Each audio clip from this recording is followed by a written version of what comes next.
warahmatullahi wabarakatuh. Selamat pagi anak-anak semuanya. Bagaimana kabar kalian pada pagi hari ini? Bu Aulia harap kalian tetap dalam keadaan sehat dan tetap bersemangat belajar walaupun kita masih dalam suasana pandemi dan belajar dari rumah. Oke anak-anak, hari ini Bu Aulia akan melanjutkan tema 2 pembelajaran 4, 5, dan 6. Sebelum kita mulai pembelajaran pada pagi hari ini, marilah kita berdoa menurut keyakinan kita masing-masing. Berdoa dipersilahkan.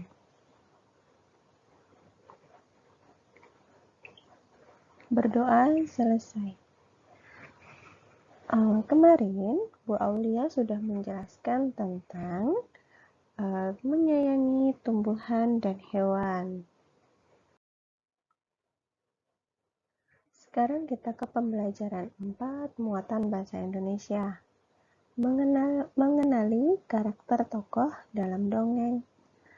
Karakter tokoh dalam dongeng itu ditemukan dengan yang pertama adalah disampaikan secara langsung oleh pembuat dongeng. Yang kedua, melalui percakapan antar tokoh. Yang ketiga, disampaikan oleh tokoh lain. Dan yang terakhir adalah pendapat tokoh lain. Mari kita simak. Dayu, Edo, Siti, dan Beni sedang mendiskusikan sebuah dongeng. Dongengnya menceritakan tentang bunga melati. Bunga melati ukurannya kecil dan berwarna putih.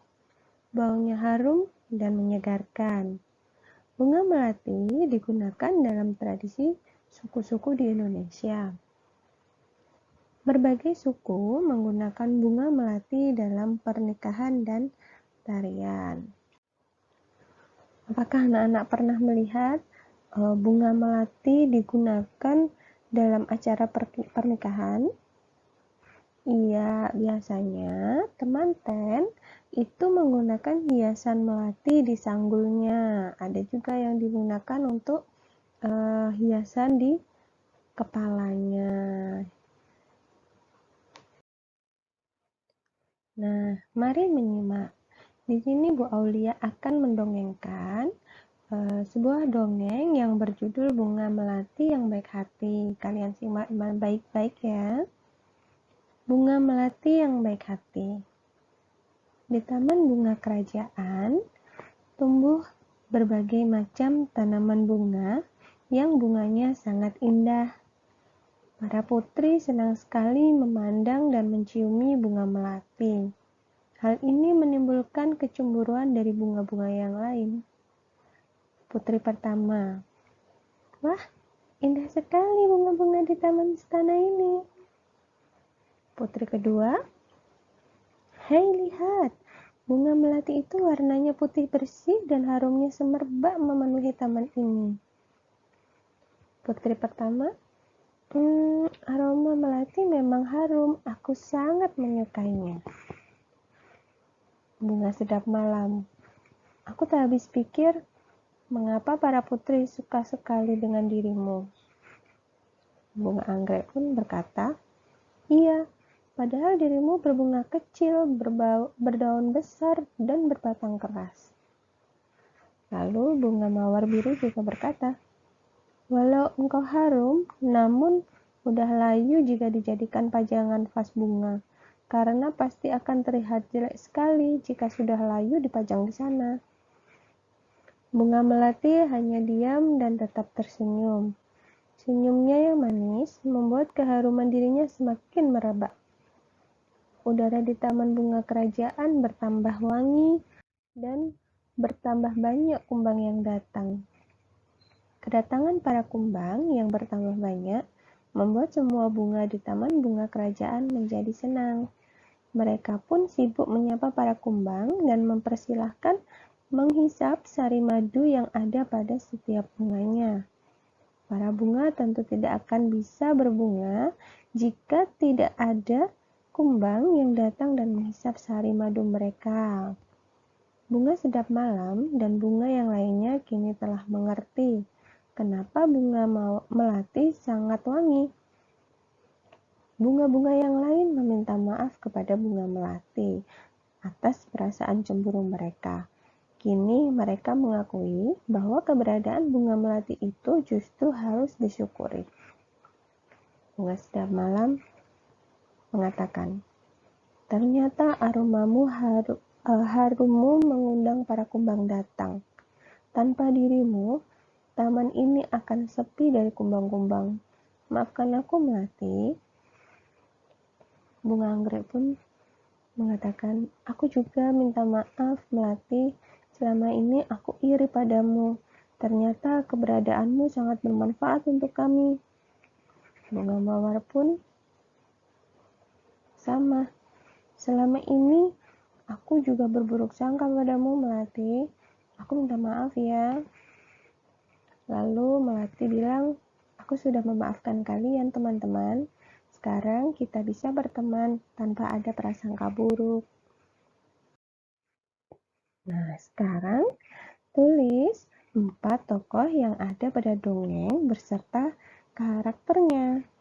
Nah, kita jawab ya. Tokoh yang pertama adalah bunga mawar biru. Karakternya seperti apa? Iya, bunga mawar biru itu memiliki karakter yang berburuk sangka. Tetapi bunga mawar biru juga mau meminta maaf. Bunga melati. Karakternya bunga melati adalah baik hati, sabar, dan pemaaf. Bunga sedap malam. Bagaimana karakternya? Iri hati dan tetap mau meminta maaf ya anak-anak.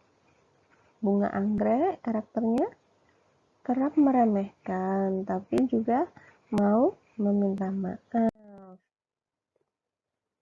Nah, sekarang muatan PKN. Ya, meminta maaf kepada orang lain. Meminta maaf sebaiknya diucapkan dengan tulus dan ikhlas. Meminta maaf juga diucapkan dengan sungguh-sungguh dan niat baik untuk tidak akan mengulanginya lagi. Ayo bercerita. Salah satu manfaat tumbuhan adalah untuk keindahan. Di rumah Dayu banyak bunga yang ditanam di dalam pot. Dayu senang merawat bunga-bunga dalam pot. Suatu hari, Dayu sedang merasa bingung. Ia telah memecahkan pot bunga kesayangan ibu. Ia ingin meminta maaf kepada ibu, tetapi takut dimarahi. Nah, bagaimana seharusnya Dayu bersikap? Bagaimana anak-anak? Iya, pintar sekali. Dayu harus tetap bilang sama ibu bahwa dia tidak sengaja memecahkan pot bunga tersebut. Ya, kita harus meminta maaf dan tidak akan mengulangi kesalahan yang sama. Nah, anak-anak, pernahkah kalian melakukan kesalahan? Apa yang kalian lakukan saat setelah melakukan kesalahan? Iya, benar sekali anak-anak. Ketika kita melakukan kesalahan, itu sebaiknya segera meminta maaf. Dengan meminta maaf, kita akan merasa lega anak-anak ya. Karena hubungan dengan orang lain itu akan tetap baik. Untuk meminta maaf, itu juga diperlukan keberanian. Anak-anak yang pemberani akan meminta maaf jika telah melakukan kesalahan. Nah, meminta maaf itu merupakan salah satu perbuatan yang terpuji sesuai dengan pengamalan sila kedua Pancasila. Nah, sekarang kita masuki pembelajaran yang kelima anak-anak. Menemukan pesan dari teks dongeng. Dongeng itu biasanya berisi pesan yang disampaikan oleh pengarang kepada pembacanya. Untuk menemukan pesan tersebut, kita dapat membaca atau menyimak dongeng dengan cermat. Nah, di sini ayo bermain peran. Tahukah kamu, Indonesia memiliki berbagai jenis tumbuhan.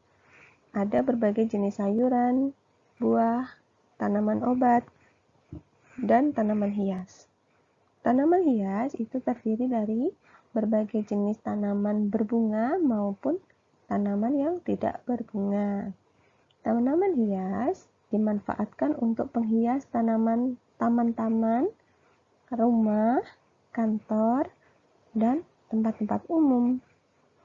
Nah, hari ini kegiatannya adalah melanjutkan bermain peran. Nah, ceritanya di sini adalah berasal dari dongeng Bunga Melati yang Baik Hati. Ada beberapa kelompok yang belum tampil dalam bermain peran, termasuk kelompok Dayu, anak-anak.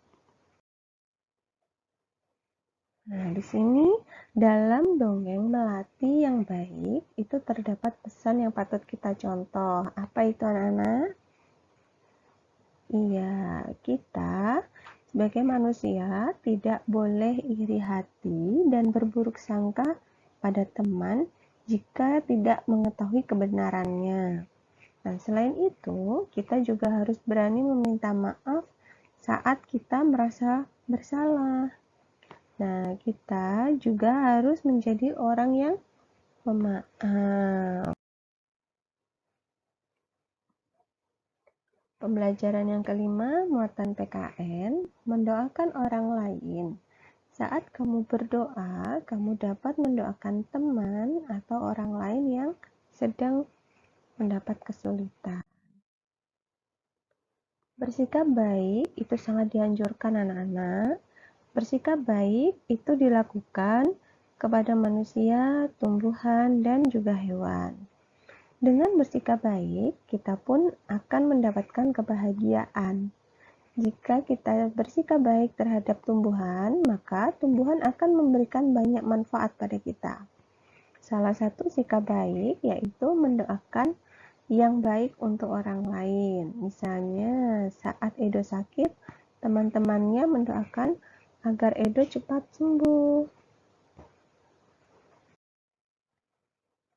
Mendoakan orang lain itu adalah perbuatan yang baik, anak-anak, ya, yang sesuai dengan pengamalan sila pertama dan sila kedua Pancasila.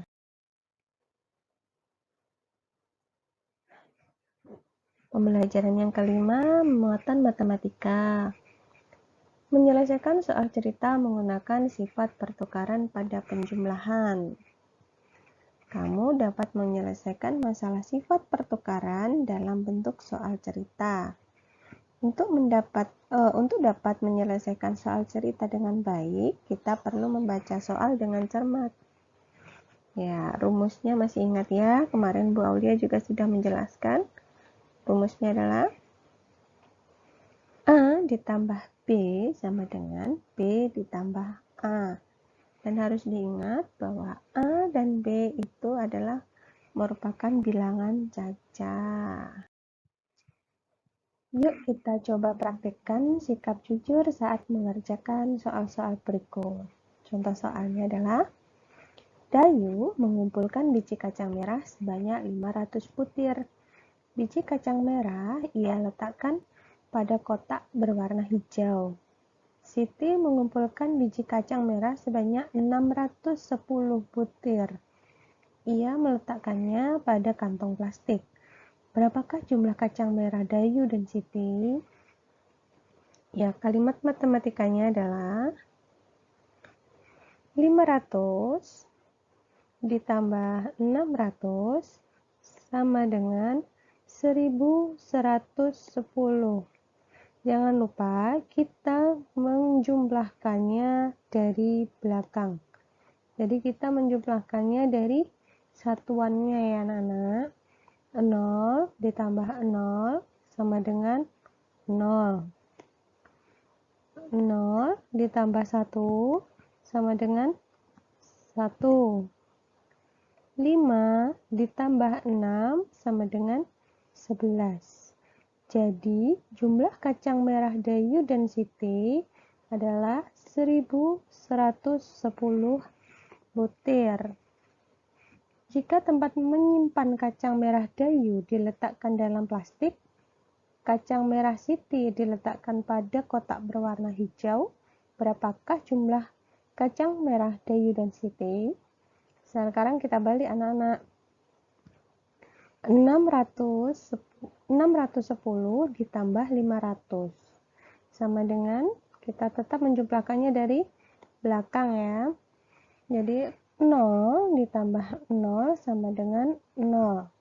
1 ditambah 0 sama dengan 1. 6 ditambah 5 sama dengan 11. Jadi jumlah kacang merah Dayu dan Siti tetap 1110 butir. Jadi di sini 610 ditambah 510 ditambah 500 sama dengan 500 ditambah 610. Ini dinamakan dengan sifat komutatif anak-anak. Jadi tadi di depan sudah Bu Aulia jelaskan bahwa A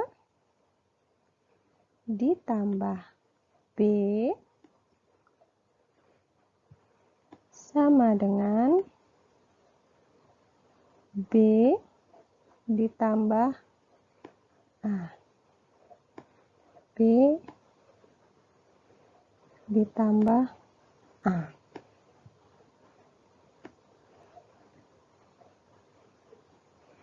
Nah, jadi seperti ini dinamakan dengan sifat komutatif. Sekarang muatan bahasa Indonesia pembelajaran yang ke-6 yaitu menceritakan isi dongeng berdasarkan gambar seri. Gambar seri adalah rangkaian gambar yang mewakili isi cerita atau dongeng. Ayo bercerita. Nah, di sini Bu Aulia akan menceritakan satu buah dongeng lagi dan kalian memperhatikan serta menyimak ya anak-anak ya. Dayu senang dengan dongeng yang menceritakan kebaikan. Kali ini Dayu membacakan dongeng tentang kebaikan hati seorang petani. Ayah Dayu pernah bercerita tentang pekerjaan petani. Petani menanam benih tanaman di sawah atau ladang. Setiap hari petani menyiram dan merawat tanaman yang ditanam hingga akhirnya tanaman-tanaman tersebut siap dipanen. Nah, sekarang Bu Aulia akan membacakan, kalian menyimak. Petani yang baik hati. Suatu hari tinggallah seorang petani yang baik hati dan murah hati. Pada saat petani itu pergi ke sawahnya, ia menemukan seekor burung pipit yang kakinya patah. Sang petani merasa kasihan. Ia pun membawa burung ke rumahnya yang sederhana. Sang petani langsung mengobati kaki burung tersebut. Setelah beberapa hari ia rawat, burung pipit itu ia lepaskan kembali ke alam bebas.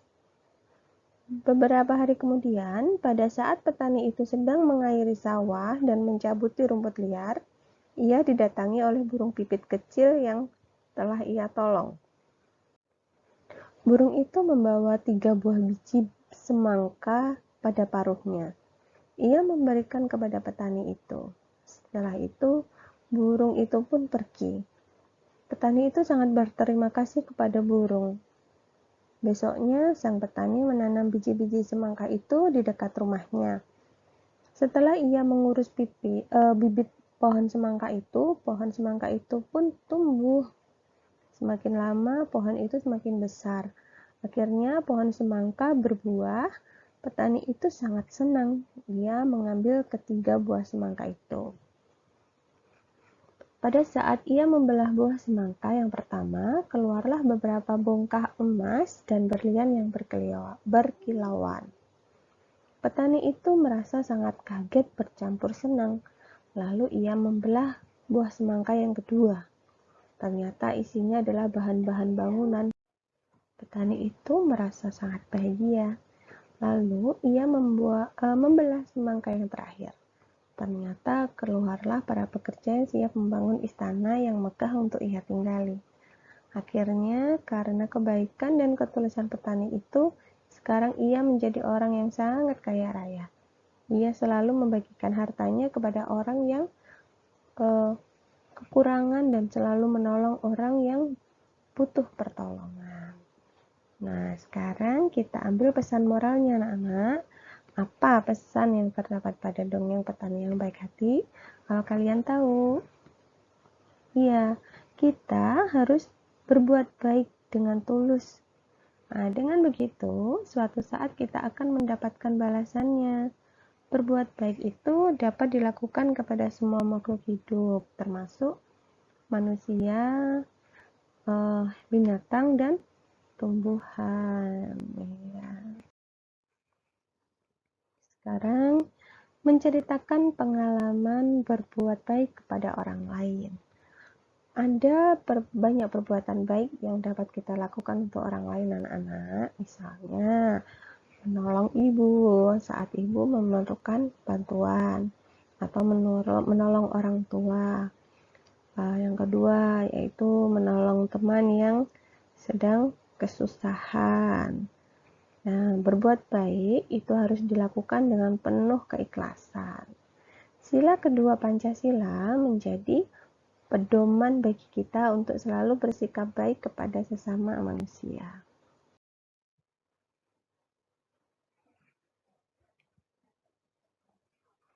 Menyelesaikan soal cerita menggunakan pertukaran pada penjumlahan. Yang kedua, penggunaan sifat-sifat pertukaran itu tadi Bu Aulia sudah menyebutkan. Menggunakan sifat pertukaran itu disebut dengan komutatif. Pada penjumlahan dapat membantu mempermudah penyelesaian soal yang anak.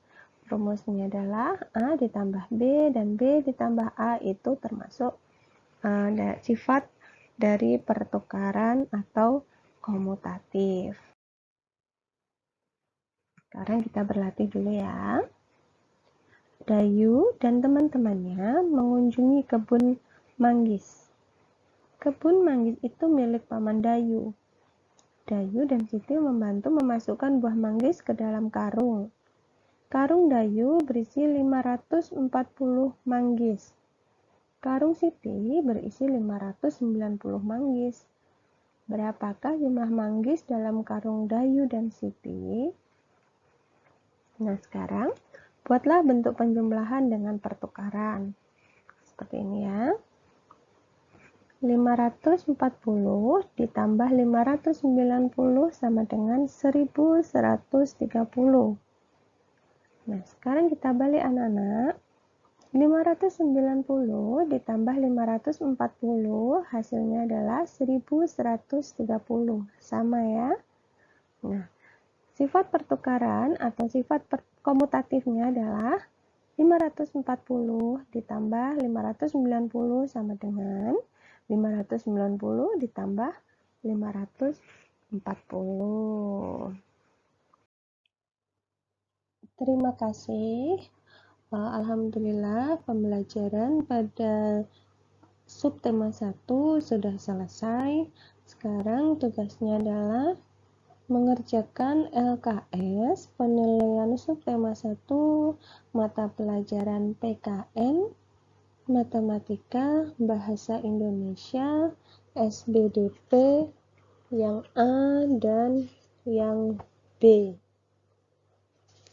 Matematika PKN Bahasa Indonesia Matematika dan SBDP yang A, B,